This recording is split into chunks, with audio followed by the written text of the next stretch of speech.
Hello à toutes et à tous, enfin le retour de Project X, saison 2, épisode 1. Et pour ceux qui ne connaissent pas ou qui ne se rappellent pas, je vais vous rappeler le principe de Project X, c'est de vous présenter année après année la vie des mutants, l'histoire des X-Men. Et pour cela, j'utilise les intégrales de Panini Comics. Et on s'était arrêté à la fin de la saison 1 avec l'intégrale 72-75, qui était plus ou moins les histoires des X-Men ou des mutants de manière plus générale à travers d'autres séries.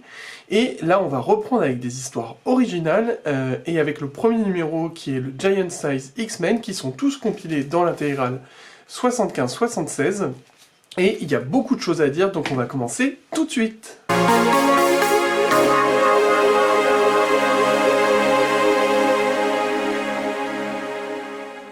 Donc depuis le numéro 66, à la fin de l'intégrale 69-70, aucun nouveau numéro, aucune nouvelle histoire originale n'était sorti. Ce sont seulement des rééditions, des reprints des premières histoires qui avaient été faites entre-temps. Et il faut attendre donc 75, donc quasiment 5 ans, et l'apparition d'un nouveau groupe éditorial avec Len Wein et Dave Cockrum pour nous présenter un nouveau numéro qui se situe entre le numéro 66 et 94, présent donc dans l'intégrale 75-76, qui est le Giant Size X-Men numéro 1, qui est encore aujourd'hui une référence dans le monde des X-Men, comme une pierre angulaire à un nouveau départ. Donc, dans cette vidéo, nous allons voir plusieurs choses. Donc déjà, ce premier numéro, comment il a réussi à réhabiliter les X-Men. Puis nous verrons le développement de cette nouvelle équipe et les premières conséquences. Et avec l'arrivée du jeune scénariste, si l'on peut dire, mais du nouveau scénariste en la personne de Chris Claremont, le papa des X-Men, si l'on peut dire. Et on finira sur l'apparition de Jean Grey en Phoenix, avec des rebondissements et des vilains, de nouveaux vilains, d'anciens vilains qui vont revenir. Donc on va voir ça tout de suite en commençant par le Giant Size X-Men numéro 1. Parmi ces nouveaux membres, le premier est Diablo, un mutant allemand à la peau bleue capable de se téléporter. Puis Wolverine, le héros canadien au facteur guérisseur et aux lames d'adamantium. Tornade, la déesse africaine capable de déchaîner les éléments. Colossus, le russe à la peau de métal et à la force surhumaine. Et John Pronstar, le héros indien. Et à tous ces nouveaux membres s'ajoute le hurleur Sean Cassidy déjà vu auparavant. Et Sunfire, l'ancien ennemi des X-Men, l'ancien ennemi japonais.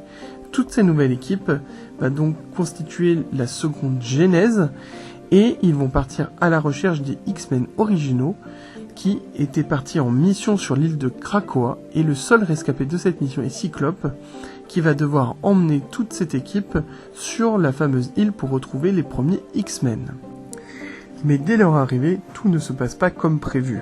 En effet, ils sont confrontés à des phénomènes bizarres tels que la disparition du jet ou à l'attaque de certains éléments de l'île contre eux, comme si leur présence n'était pas bienvenue. Mais ils arrivent à retrouver les X-Men et se rendent compte que finalement le mutant tant recherché lors de cette mission n'était autre que l'île elle-même. Face à l'île, ils vont mener un combat sans merci et vont réussir à s'en sortir indemnes et tous les mutants vont repartir pour retrouver le cher professeur Xavier. Le passage de flambeau est ainsi assuré et c'est la promesse de nouveaux horizons pour nos X-Men. Et directement, dès le numéro 94, un nouveau scénariste apparaît en la personne de Chris Claremont.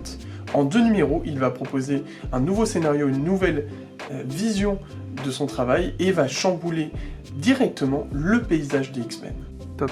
Au retour de Krakoa, les mutants vont devoir prendre une décision, rester ou partir de l'équipe des X-Men. Le premier à dégainer est Sunfire, qui ne s'est jamais senti à l'aise chez les X-Men. Les anciens X-Men vont partir, laissant seul Cyclope avec tous les nouveaux membres de cette équipe. Qui dit nouvelle équipe dit début, et les débuts sont difficiles, notamment en salle des dangers, où l'un n'arrive pas à travailler avec l'autre. Pourtant, ils vont devoir être tout de suite opérationnels pour affronter les Animen, des personnages mi-hommes mi-animaux qui ont pris d'assaut le Valhalla, une base top secrète où il y a la bombe nucléaire. Mais derrière ces Animen se cache le comte Neferia, qui, en prenant la possession de la base nucléaire, veut récupérer une rançon de tous les pays de la Terre. Le Fauve alerte les X-Men et ils partent dès lors affronter ce contre Neferia et les Animènes. Arrivant près du mont Valhalla, le jet disparaît sous l'impulsion d'un étrange module vert et nos X-Men se retrouvent dans l'air. Heureusement, ils arrivent à se sauver et atteindre la base. Ce sauvetage est permis par un début d'esprit d'équipe qui se crée entre les X-Men. Le compte à rebours est lancé avant l'apocalypse nucléaire Doomsmith et tour à tour, nos X-Men vont affronter les gardes militaires gardant la base, puis les Animènes dans un combat acharné et vont alors retrouver enfin le comte Neferia. Mais trop tard, ce dernier est déjà parti à bord d'un jet et a mis en mode autodestruction la base. Les X-Men sont dès lors piégés dans la base. 2 de nos X-Men sont partis à la poursuite du comte Neferia. John Prostar dit Épervier et Sean Cassidy dit le Hurleur. Dans leur course effrénée pour rattraper le comte, John Prostar va trouver d'autres moyens que de s'accrocher sur l'avion de ce dernier. Il va briser le cockpit et en même temps faire tomber l'avion qui va s'écraser et emportant avec lui le comte et John Prostar. C'est malheureusement la première perte des X-Men. Ainsi, la mort du X-Men va chambouler notre équipe, notamment Cyclope, qui en tant que leader se remet en question, et les prochaines histoires vont pousser un peu plus nos héros dans les retranchements, avec des affrontements notamment contre les anciens X-Men, et contre de fameux ennemis comme les Sentinelles, dans un très bon numéro qui se passe à New York au moment de Noël. Mais attardons-nous plus particulièrement sur l'un des derniers numéros de cette intégrale, qui met en lumière une partie cosmique où les héros vont donc partir dans l'espace et où va apparaître pour la première fois Jean Grey en tant que Phénix. Tandis que nos X-Men sont en train de tranquillement profiter de Noël et de la neige à New York, les Sentinelles font leur réapparition. Nous ne les avions pas vus depuis si longtemps. S'engage alors un combat où le Hurleur, Jean Grey et Wolverine vont être capturés et emmenés dans une base top secrète dans l'espace. De même, le professeur Xavier, qui est en train de profiter avec son ami Peter Corbeau sur un bateau, va être lui aussi capturé par les Sentinelles et Peter Corbeau va être ramené à l'eau. Derrière ces Sentinelles se cache Stephen Lang, un docteur qui a créé une base autour du Soleil et qui ne veut ni plus ni moins qu'exterminer tous les mutants. Après la confirmation que nos 4 X-Men capturés sont bien dans l'espace, le seul moyen est d'y aller, et Peter Corbeau, grâce à l'opération Starcore, va emmener nos X-Men dans l'espace pour récupérer leur ami. Le départ des X-Men se fait sans encombre, même si Colossus a un peu le mal de l'espace. Donc nos X-Men arrivent proche de la station spatiale où sont emprisonnés leurs amis, et ils se font attaquer directement par les Sentinelles. De ce combat, ils sont obligés de s'encastrer dans la station spatiale et Tornade est envoyée hors de la navette et se retrouve dans l'espace où elle affronte la Sentinelle.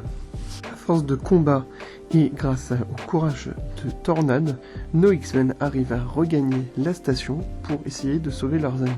Mais ils vont tomber sur ce qu'ils ne s'attendaient pas à faire, c'est-à-dire affronter les premiers X-Men. Un combat entre premier X-Men et seconde Genèse aux allures de passage de flambeau. Le combat fait rage entre les deux équipes et chacun se rend coup pour coup, même si la deuxième équipe essaye de raisonner la première.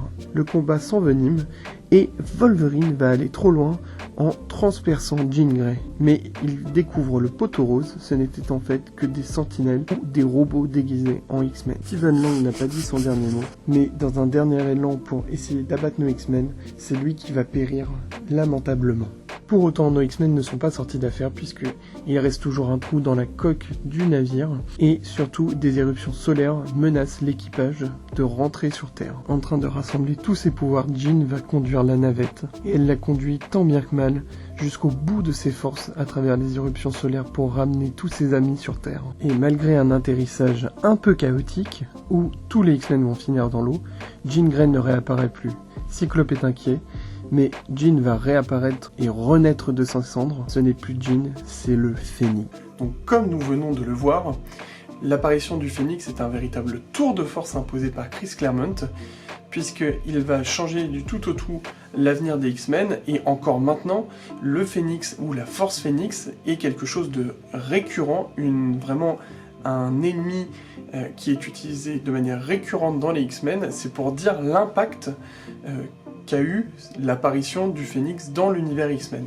Mais le travail de Chris Claremont ne s'arrête pas là, puisque, comme vous l'avez vu, la mort de Épervier est un tournant majeur dès les premiers numéros qu'il va écrire. Donc là aussi, une volonté de tout de suite imposer sa patte et imposer une vision aux X-Men.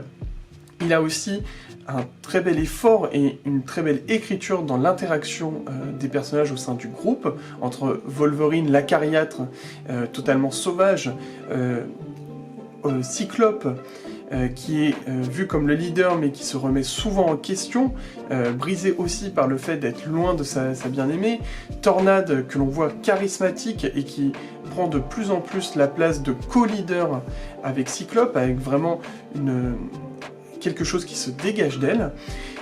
Donc voilà, chaque personnage a vraiment sa personnalité, c'est encore plus marqué que ce que j'avais pu vous décrire dans la saison 1. Là, c'est vraiment une équipe à part, chaque personne a son rôle, et on commence à avoir des interactions beaucoup plus fournies, et moi c'est ce que j'aime beaucoup dans le scénario de Chris Claremont, et c'est peut-être ce qui a fait sa longévité. Enfin, si on doit revenir sur le Giant Size X-Men, là aussi, c'est comme je vous disais au début, c'est un passage de flambeau, et ce premier numéro est important, et il permet du coup à Chris Claremont de développer des bases derrière qui sont quasiment infinies. Et donc pour résumer ce premier numéro de retour des X-Men, si on peut dire, cette intégrale 75-76, est une super intégrale. Ça peut être un point d'entrée notamment pour les jeunes lecteurs, plus que les anciens numéros. Vraiment, je vous le recommande fortement si vous êtes jeune lecteur et que vous ne connaissez pas les X-Men. Pour les autres, c'est vraiment un monument, puisque ce sont les débuts de Claremont. Le dessin de Dave Cockrum est vraiment très bon aussi.